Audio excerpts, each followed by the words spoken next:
Senja berwarna jingga hari itu secara perlahan menyusuri permukaan sawah di Banten.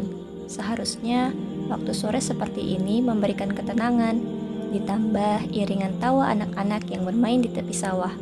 Namun sore itu tampak berbeda. Para petani terlihat murung dan merasa cemas, seolah ada sesuatu yang mengganjal di pikiran mereka. Di pinggiran sawah, terlihat sosok yang berkarisma berjalan dengan tenang. Jubahnya yang sederhana bergetar lembut di terpa angin petang.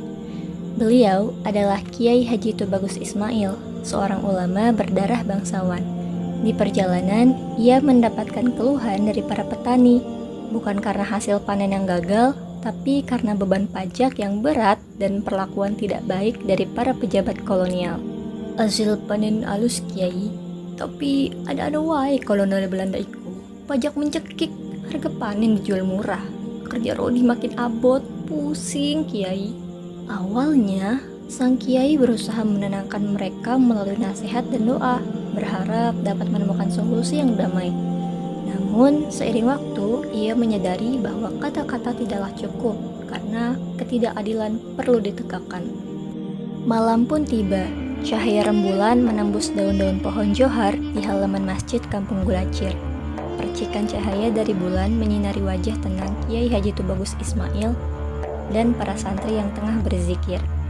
Dengan wajahnya yang syahdu, beliau menatap para santri dan memecah keheningan seraya berkata, "Santri, sudah waktunya keadilan kita perjuangkan. Tanah Jawara Banten harus kembali berjaya." Para santri mengangguk setuju. Mereka menunjukkan antusias tinggi atas seruan dari Kiai Haji Tubagus Ismail. Beliau pun turut menunjukkan semangat juangnya. Beliau sadar ini bukanlah sekadar serangan biasa. Ini adalah geger, sebuah guncangan besar yang akan diabadikan dalam sejarah.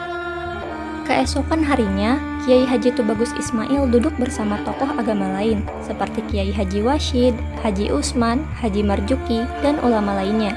Mereka mengadakan rapat rahasia secara berkala untuk merancang strategi pemberontakan rakyat Banten. Dalam fase perencanaan, untuk mencari dukungan dana dan logistik, Kiai Haji Tubagus Ismail dipercaya untuk memberitahu kaum Sentana atau bangsawan mengenai rencana pemberontakan tersebut.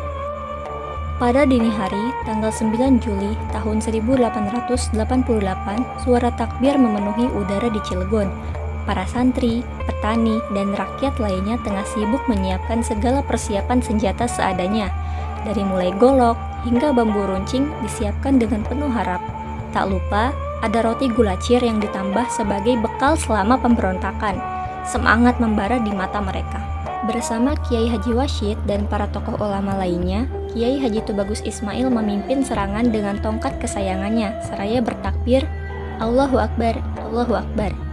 Pemberontakan meletus secara serentak dari berbagai tempat. Bangunan pemerintah Belanda diserbu dan kantor-kantor administrasi dibakar habis. Mereka sempat menang. Sayangnya, meskipun sempat memperoleh kemenangan, perlawanan mereka harus terhenti saat pasukan pemberontak bergerak menuju Serang. Di sana, mereka menghadapi tentara kolonial yang dipimpin oleh Letnan Van der Staat di Toyomerto. Walau jumlah mereka mencapai 300 orang, sedangkan tentara hanya berjumlah 28 orang, mereka kalah karena persenjataan yang tidak sebanding. Pada tanggal 29 Juli tahun 1888, Kiai Haji Tubagus Ismail dilaporkan gugur, tetapi jasadnya tidak diketahui keberadaannya. Para santri yang mendengar berita itu tampak tidak percaya, karena sebelumnya Kiai Haji Tubagus Ismail pernah memberitahu mereka bahwa akan ada sebuah peti berisi tongkatnya, yang dianggap sebagai pengganti dari jasadnya. Di sore hari yang tenang, sebuah peti kayu tua tiba di Kampung Gulacir. Santri dan warga berkumpul untuk membuka peti tersebut.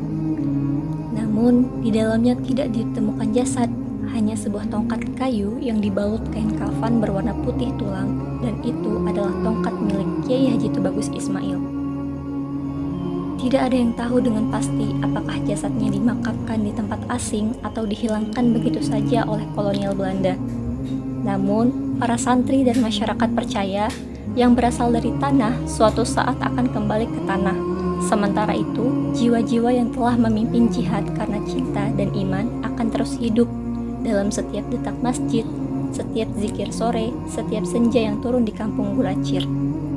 Dan setiap kali senja tiba, bayangan seorang lelaki berambut panjang dan bersorban masih terasa di bawah pohon besar di samping masjid, seolah menunggu saat ketika rakyat Banten akan bangkit kembali. Bangkit bukan karena dendam, tetapi karena cinta pada tanah Jawara dan iman yang tak akan pernah redup.